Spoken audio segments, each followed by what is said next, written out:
Welcome to the Water Trough, where we can't make you drink, but we will make you think. My name is Ed Drozd, the Small Business Doctor, and I'm really excited you chose to join me here as we discuss topics that are important for small business folks just like you. If you're looking for ideas, inspiration, and possibility, you've come to the right place. Join us as we take steps to help you create the healthy business that you've always wanted.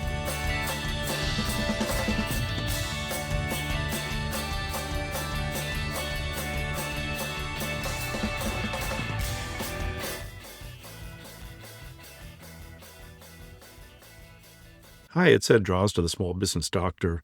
I find that people often are confused about what a small business coach actually does. I'd like to provide a bit more detail about what they do, the clients I serve, and one particular group of clients, and that is folks in mature businesses that have unresolved challenges. Do you find that some of these things are beyond your expectation? They're very critical, but there's literally nothing you can do about it. Now, this is not unusual. The reason this occurs is largely because we're not familiar with the real cause of our problems. Going back to the origin of my title as a small business doctor, we are really good at identifying symptoms. We do a good job of treating those symptoms. That is to say, we do what we think we need to do to make things better. However, symptoms are evidence of something more obscure, something very well hidden, and something we really don't understand. So, while we're busily treating symptoms, and often doing the same things over and over again, the problem is not getting better. It's merely growing, or at least continuing, at the same pace. When a business, this practice can become profound. It can lead to a complete disruption of business. It can lead to the dissolution of a business. Well, needless to say, nobody wants that. I recall a client years ago, a gentleman who had a history of building and selling businesses. For the first time in his life, he had a business that was not able to sell his product. He felt that there was a problem with the sales process. In fact, he spent tens of thousands of dollars on sales training for his sales team. When I asked him what he felt about his sales team, do you hire good salespeople? He said, absolutely. I couldn't help but to come back and say to him, if you hire great salespeople, why do they need sales training? That caught his attention. Immediately he paused and recognized that he did what he thought was the right thing to do. He figured that there's something they need to learn. He had the money. It wasn't a big deal to him. So he just decided, hey, let's use sales training. That will fix the problem. It did not.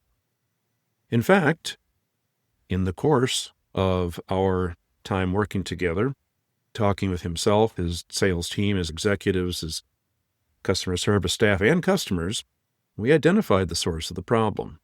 The source of the problem isn't important here. What is important is that he took the fastest, most obvious approach, and that is to apply a certain medication, if you will, to this perceived illness. And it was the wrong choice. In fact, he had the answer right in front of him all along. Yet, ironically, he spent all that money seeking something that did not help him out at all. This sort of situation is not unusual. In business, particularly in privately owned small businesses, we tend to be very proud of the fact that we've accomplished what we have, and we should be very proud of what we've done. It's important to acknowledge our value, the effort that we've made, the things that we've done. To admit that something is not working is a difficult thing to do. Well, no, we don't want things to fail, but we really don't want to admit that we don't know what's going on. And so we're readily able to adopt and adapt whatever kind of treatment is available based upon our limited understanding of what the problem is. If we get lucky, and it's not to say we don't and can't, we might be able to solve the problem. Or, as in the case of this gentleman, that wasn't enough. My point is this: there's no shame in looking to maximize the growth, development, and sustainability of your business. There's no shame in acknowledging that business, as with everything else in life, is not perfect. There are going to be times when things aren't going to go as we hoped they would. The key is making the decision to take steps that will resolve the issue. Sure, you can go ahead and identify the symptoms and treat them initially, and if you find you're getting traction, things are improving, fantastic. But you have to also have a means of assessing the outcome of the efforts that you make. You have to have a means of determining that the steps you're taking are actually moving you in the right direction. Because an underlying illness will continue to fester if the wrong medication is applied. And again, that medication is applied because we are basing our assumption on what we think the underlying illness is, but we're not fully aware of what it is. So when you think about your own situation, ask yourself this: do you have challenges that have gone unresolved? Do you have challenges that have grown increasingly more problematic? Challenges that have moved from minor irritants to potentially deleterious scenarios? Do you find yourself doing the same thing repeatedly or trying newfangled ideas to fix this? And yet still, things are not moving in the right direction. If you do find yourself in this situation, it's very likely that you too have identified symptoms but do not know, do not understand, or recognize what the underlying illness is. That's my challenge to you today. Take a look at how your business is going. Identify all the things that are going well. Highlight them, maintain them, repeat them. Certainly, don't let them go unnoticed.